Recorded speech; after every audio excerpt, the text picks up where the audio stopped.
আসসালামু আলাইকুম। আপনারা কেমন আছেন? আশা করি ভালো আছেন। আমি আলহামদুলিল্লাহ। আজকে আরেকটা রেসিপি নিয়ে আমি হাজির হয়েছি, ম্যাঙ্গো কেক। যেহেতু এখন আমের সিজন, আমি আম দিয়ে কেকটা বানিয়েছি। এই কেকটা 2-3টা ধাপে বানাইতে হয়। আমি আপনাদের যখন বানাবো আপনারা ভালো করে দেখে নেবেন আমি কিভাবে বানিয়েছি, এবং সুন্দর করে ডেকোরেশন করে আপনারা পরিবেশন করবেন।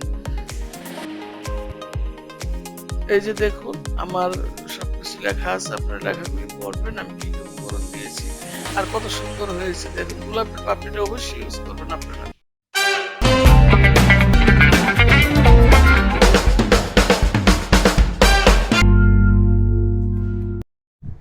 প্রথম স্টেপে আমি কেকটা সেট করব। আমি বাটি নিলাম, একটা সুন্দর গোল বাটি। এটার মধ্যে আমি একটু ঘি গরম করে দিয়ে দিলাম।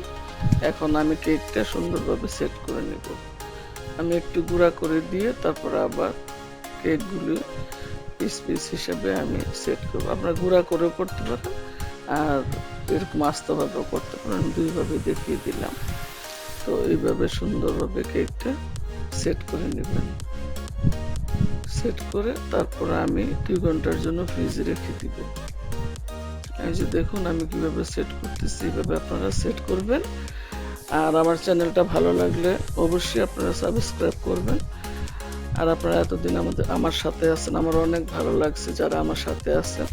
আর যারা আমার চ্যানেলটা দেখতেছেন হয়তো সাবস্ক্রাইব করতেছেন না, তারা অবশ্যই সাবস্ক্রাইব করবেন, কমেন্ট করবেন, এবং আপনারা কিভাবে রান্না করেন বা কি দেখতে চান অবশ্যই কমেন্ট করে জানাবেন।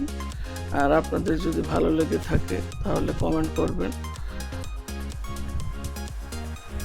কমেন্ট করলে হয় কি, আমাদের ভালো লাগে, উৎসাহ লাগে। আমরা তো গৃহিণী, ঘরে থাকি, তো ঘরে থাকলে কিছু একটা করলে সবাই যদি এটা শেয়ার কমেন্ট করে আমাদের অনেক আনন্দ লাগে, কারণ আমরা তো কিছু একটা করতে চাই। তো হয়তো খুব বেশি ভালো হয় না, বা অনেক ভালো হয়, আপনাদের কাছে অনেক ভালো লাগে, বা খুব বেশি একটা ভালো লাগে না, যাই লাগে যেমনই লাগে, ভালো মন্দ সবকিছু কমেন্ট করে জানাবেন। আর এইভাবে আমি যে চেপে চেপে চামচ দিয়ে কেকটা সেট করলাম, এইভাবে সেট করে দিলাম।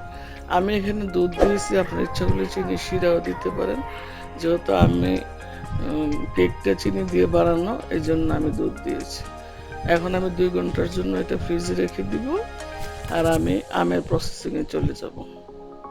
এভাবে নর্মাল ফ্রিজে 2 ঘন্টা আপনারা রেখে দিবেন। রেখে দিয়ে তারপরে আমটা এখন আমি প্রসেস করবো আর কি। আমি এখানে 4টে আম নিয়েছি। এখনকার আম তো বেশি বড় না, হিমসাগর আম। 1 কাপ পরিমাণ চিনি দিয়ে দিলাম। দিয়ে আমি ভালো করে এটা ব্লেন্ড করে নিব। ব্লেন্ড করে আমি ছেঁকে নিব, কারণ অনেক সময় আমে দেখা গেল আঁশ থাকে।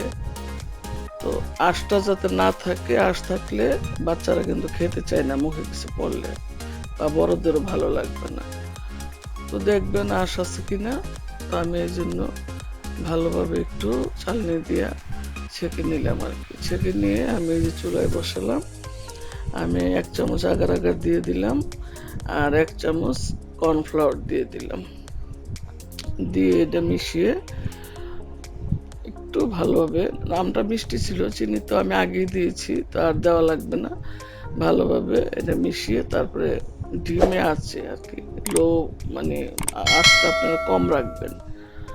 তারপর যখন দেখবেন একটা বলক আসছে, নামিয়ে ঠান্ডা করে কেকের উপরে ঢেলে দিবেন। তারপর সুন্দর করে ডেকোরেশন করে এটা পরিবেশন করবেন। এই যে ফ্রিজ থেকে আমি কেকটা নামালাম, এই যে দেখুন আমারটা কি সুন্দর সেট হয়ে গিয়েছে। এই যে আঙ্গুল দিয়ে চেপে দেখবেন যে সেট হয়েছে কিনা। সেট হয়ে গিয়েছে। এখন আমি আমটা ঢেলে দেবো এটার উপরে। একটু ঠান্ডা করে নিয়েছি, নেড়ে চেড়ে একটু ঠান্ডা করে নেবেন। তারপর আমটা সুন্দর করে চারিদিকে ঢেলে দেবেন। আপনার ইচ্ছা হলে একটু বেশিও দিতে পারেন আম। আমি তো 4টা আম নিয়েছি, আপনার 6টা নিতে পারেন। 6টা নিলেও সুন্দর হবে, আর একটু বড় হবে। তো আমি এখানে 4টা আম নিয়ে দিয়ে দিলাম। কালারটাও দেখেন কি সুন্দর এসেছে আমের। এখন আর আমের কালারগুলি কিন্তু অনেক সুন্দর আসে।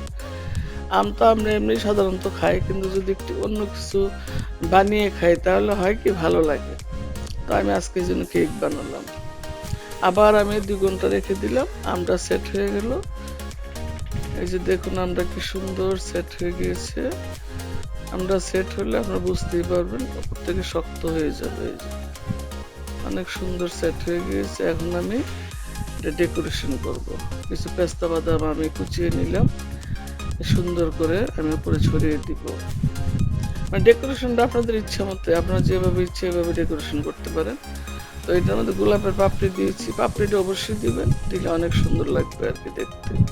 আমার গাছের গোলাপ ছিল, আমি পাতাগুলি ধুয়ে পাপড়িগুলি ধুয়ে শুকিয়ে নিয়েছি, ফ্যানের নিচে দিলেই শুকাই যায়। তো এভাবে ডেকোরেশন করবো। এখন ডেকোরেশন করে এই যে আমি মাঝে মাঝে যে একটা করে পাপড়ি দিয়ে দিব। এই যে দেখুন কি সুন্দর লাগছে পাপড়িটি দেখতে, অনেক সুন্দর লাগছে তাই না? মাশাআল্লাহ। সুন্দর লাগলে একটা জিনিস কি খেতেও ভালো লাগে, একদম একজন গেস্টের সামনে দিলেও ভালো লাগে। তো ভালো থাকবেন সবাই, আমার জন্য দোয়া করবেন। আবার দেখা হবে। আল্লাহ হাফিজ।